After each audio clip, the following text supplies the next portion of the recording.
Ang babae, hindi naman basta-basta bibitaw yan eh. Aminin natin, ibang magtiis ang mga babae kesa sa atin. Iba yung tolerance nila sa pain. Kaya nga sila yung nanganganak eh.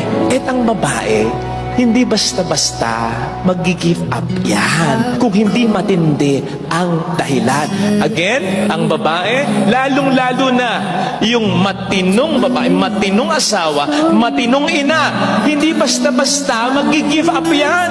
O mag-give up man yan, matagal nang lumalaban yan, napagod na lang.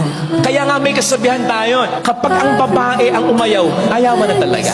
Hindi ibig sabihin ayaw na niya, kundi dahil wala na siyang ibibigay pa kasi inubos mo na. Ang pagmamahal mapagpasensya. So pag inubos mo yung pasensya, inubos mo na rin yung pagmamahal niya. Ando ng karupukan, hindi mawawala. Hindi magiging perfect. Lagi ang pag-asama kasi hindi ka perfect.